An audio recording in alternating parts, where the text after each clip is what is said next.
Welcome to How You Livin', a transformative podcast featuring best-selling author, inspirational speaker, and minister, Dr. Rick Rigsby. And now, Dr. Rick.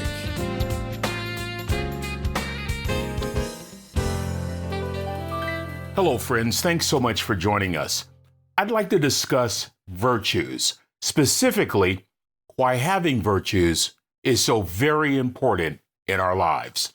The virtuous person has been discussed for centuries, dating back to Mencius and Confucius in the East, and Plato and his student Aristotle representing the Western tradition. From a biblical perspective, a person of virtue moves from knowing what is right to doing what is right. Listen to Holy Scripture.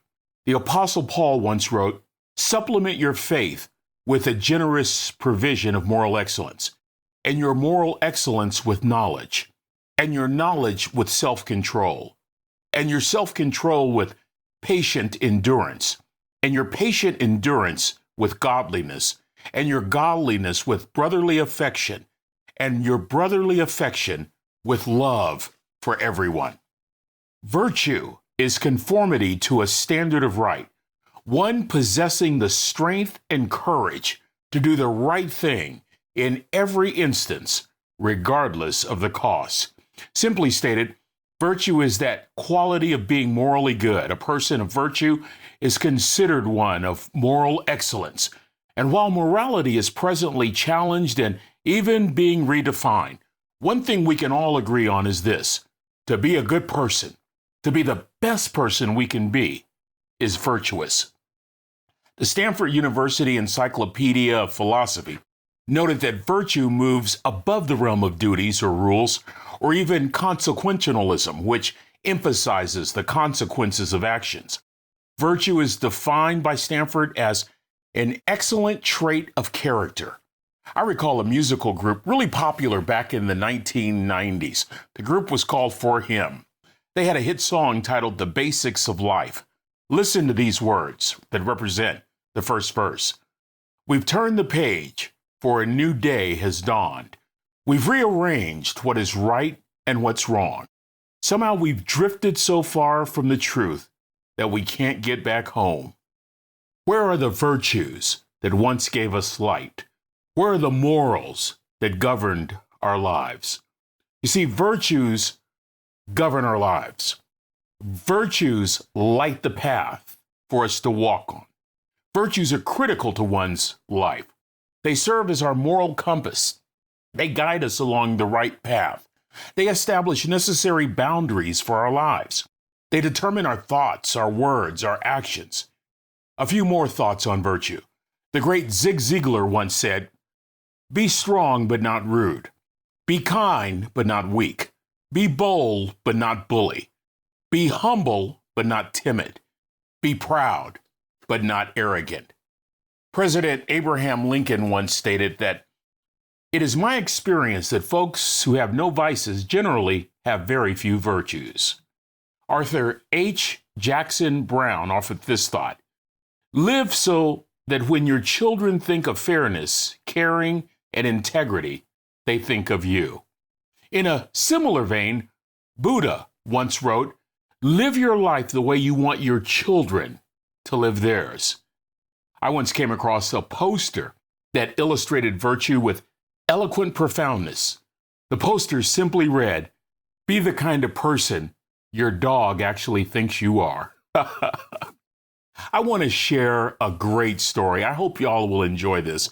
It's a story about one of the most virtuous people I've ever read about. Back in 1990, a friend handed me a short paperback book and asked if I had ever heard of the person the book was about. I had not. My friend, a learned and well-respected man, said this small little book impacted him greatly, so I decided to read it. I read it in one day. To say I was impacted by the person who's the subject of the book would be a gross understatement. I immediately began quoting portions of the book in speeches and sermons. In fact, I wrote a term paper on the person the book was based on for my seminary class on Christian history. What's amazing is this: I have only met 2 or 3 people over the last 3 decades who have ever heard of the person, a testament that the truly virtuous among us travel roads that rarely have traffic jams. His name is Robert Chapman, a simple 19th century British pastor of a small church in an even smaller town, Barnstaple, England. Here's the story. Robert Cleaver Chapman was born in 1803 into a wealthy Anglican family of business titans and successful lawyers. The family lived in Denmark, where his father owned a lucrative merchandising business that imported and exported goods all over the world. Servants catered to the needs of Robert and his 9 siblings as they enjoyed the aristocratic life of the wealthy. The children received the best education of the time, including a priest who mentored them in the tradition of the Anglican faith. Following prep and law school, young Robert soared as a lawyer, all the while feeling an emptiness in his heart, an impulse that cultivated an interest in God. Robert went from questioning God to experiencing an overwhelming love for God and a desire to serve people, especially the poor. Chapman made a vow of poverty and a commitment to serve the poor people of his community, those who were suffering the most, those who needed his help the most. Chapman subsequently abandoned a personal family fortune, walked away from a lucrative law career, and began ministering in one of the poorest communities in England. After bouncing around a few churches, Chapman accepted a pastorate in Barnstaple, England, a coastal blue-collar town about 200 miles west of London. Robert Chapman would live and minister in this tiny, poor community for the next 70-plus years. Chapman was such a fascinating picture. He was an amazing figure. Not the traditional picture of the charismatic, powerful preacher. In fact, by his own admission, Chapman said he was not a gifted speaker. He was not a very good preacher. So Chapman convinced himself of one thing, that God's love for him overwhelmed him. It was amazing. And so he determined to simply walk in that love without expecting to be loved in return. Listen to this quote. It's my favorite Chapman quote. There are many who preach Christ, but not many who live Christ. My great aim will be to live Christ. He was in Barnstaple, England. He was living a simple life, a life free from the cares of the world. He simply and unwittingly loved the unlovely, clothed the naked, and fed the hungry. He had given away most of his inheritance, keeping just enough to purchase a small 3-bedroom home in the poorest section of town. Chapman lived in one room, but he did not rent the other 2 rooms. Instead, he chose to convert his home into a hospitality house, available to missionaries and Christian workers in need of rest and refreshment. There were no fees or maximum number of stays one could stay. I should say there were no fees or maximum number of days one could stay. Food was purchased as the Lord provided. Maintaining the house proved to be a work of faith, as Chapman had to trust God every day for daily bread. Chapman only had one requirement for his guests. They were asked to leave their shoes outside their bedroom door at night so that Chapman could clean them by the next morning. Pastor Robert Chapman rose early every morning for prayer. Breakfast was served to the guests at 7 o'clock sharp, dinner at noon. Guests ate sparingly but ample portions. There was free time in the afternoon, devotions and prayer in the evenings, before he retired at 9 o'clock. His exercise provisions were satisfied by long walks all throughout Barnstaple. He fasted on Saturday while working in his small wood shop. Every single aspect of Robert Chapman's life was devoted to loving people and meeting their particular needs. There's not a whole lot we know about Robert Chapman, but I did find one book written by scholar Robert Peterson, who is among the very few to have uncovered information about the English pastor. Here's my absolute favorite Robert Chapman story, as told by Professor Peterson. For years, a grocer in Barnstaple, England, was very ugly toward Pastor Chapman. In fact, every time Pastor Chapman would walk by the grocer's store, the grocer would curse him, sometimes even spitting on him. As the story goes, Chapman's wealthy cousin came to Barnstaple for a visit. Shocked by Chapman's meager existence, the cousin offered to buy food. Chapman said, "You can buy me groceries, but only on one condition. I want you to go to a certain grocer," the very grocer who had been ugly toward him. Without prior knowledge, the cousin places the order and says, "Deliver these groceries to the house of Pastor Robert Chapman." The order totaled a lot of money, an awful lot of money. And when the grocer discovered that the groceries were going to Robert Chapman's house, let's just say he was shocked.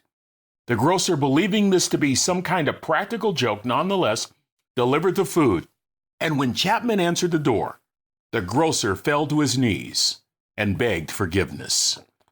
Friends, other than my Bible, my favorite book in my library is a small paperback book by Robert Peterson titled Agape Leadership: Simple Principles from the Life of Robert Cleaver Chapman. A footnote: the only endorsement on this little book is on the cover. It's a quote from Britain's most famous preacher, Charles Haddon Spurgeon, also known, by the way, as the Prince of Preachers. He referred to Robert Chapman as, quote, "the saintliest man I ever knew," end quote. Not very gifted, hardly known outside of Barnstaple, England. He possessed very little, had even fewer resources. And I find it an ironic footnote that in today's culture of Christian celebrities, that someone who desired no fame would be known throughout all of England as the apostle of love. Regardless of your religious convictions, regardless of your circumstances or situation, regardless even of your past mistakes, why not commit to living a virtuous life? You might ask, where do I begin? It's a great question. Look around your neighborhood. Look around your family. Look around your place of employment and make a commitment today to help someone, to encourage someone, to serve someone. Right now, I want you to think about that challenging family member in your life. Right now, think about that difficult friend. Why not make a commitment to love someone without expecting to be loved in return? That, my friend, is a virtuous person. Well, that's going to do it for this episode. Until we meet again, this is Dr. Rick asking the most important question I can ask. How you living? Are you ready to make an impact in your world right now? Do you want to stop existing and start living your best life right now? Dr. Rick wants to give you the first chapter of his best-selling book, Lessons from a Third Grade Dropout, absolutely free. Just go to www.rickrigsby.com/free gift to get the print or audiobook right now. This is the podcastfactory.com.